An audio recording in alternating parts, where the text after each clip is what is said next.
মসজিদে বসবাস করে দিন প্রচার করা রাসূলুল্লাহ সাল্লাল্লাহু আলাইহি ওয়াসাল্লাম কতটুকু সমর্থন করতেন? এটা সম্ভবত তাবলিগ জামাতকে মিন করে বলা, কারণ তারা ছাড়া আর কেউ তো মসজিদে বসবাস করে দিন প্রচার করে বলে ব্যাপকভাবে আমার জানা নেই। মসজিদে তাবলিগ জামাতের কর্মপন্থা যদি দেখেন, এই প্রশ্নের পেছনেও একটা বাস্তব জ্ঞানের একটু ঘাটতি আছে।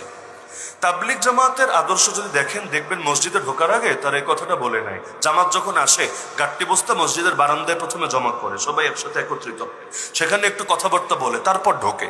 ওই কথার মধ্যেই থাকে যে মসজিদে আমরা এতেকাফের নিয়াতে থাকবো। কিসের নিয়তে? এতেকাফ।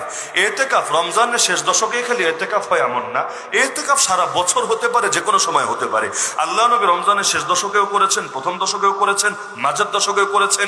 হেরা গুহায় গিয়ে তো লম্বা টাইম, মাসের পর মাস, বছর পার হয়ে যাচ্ছে, এতেকাফ করেছেন। তো এতেকাফ শব্দের অর্থ অবস্থান করা। এই যে আপনারা নামাজ পড়তে ঢোকেন না, জোহর, ফজর, মাগরিব, জুমা, এ সময় যদি এই নিয়তে ঢোকেন যে আমি সুন্নাতে এতেকাফের নিয়তে ঢুকলাম, যেই কয় মিনিট থাকবেন, এতেকাফের টাইম নেই, একদিন হতে হবে, আধা দিন হতে হবে, 5 মিনিটও যদি থাকেন, নামাজের সওয়াব তো পাবেনই, পুরো টাইম এতেকাফের সওয়াব পাবেন। এজন্য আমাদের উস্তাদরা তো আমাদের শিখিয়ে দিতেন, মসজিদে ঢোকার সময় এতেকাফের নিয়তে ঢুকবা। তাবলিগ না, শুধু এমনি নামাজ পড়তে ঢুকছো, এতেকাফের নিয়তে ঢুকবা, 2 সওয়াব পাবা, নামাজের সওয়াব তো পাবা, এতেকাফের সওয়াবও পাবা।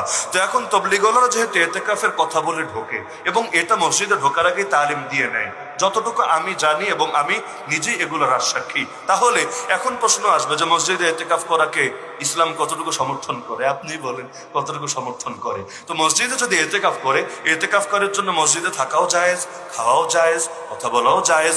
হ্যাঁ, যা বাইরে হারাম তা মসজিদেও হারাম। গুনাহের কথা, গালিগালাজের কথা, অশ্লীল কথা বাইরেও না জায়েজ, মসজিদেও না জায়েজ। প্রয়োজনের কথা বাইরেও জায়েজ, মসজিদেও জায়েজ। তাহলে প্রশ্নের উত্তর আশা করি ক্লিয়ার হয়েছে।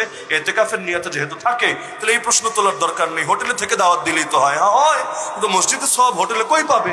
সে তো একসঙ্গে এক ঢিলে 2 পাখি মারতে যাচ্ছে।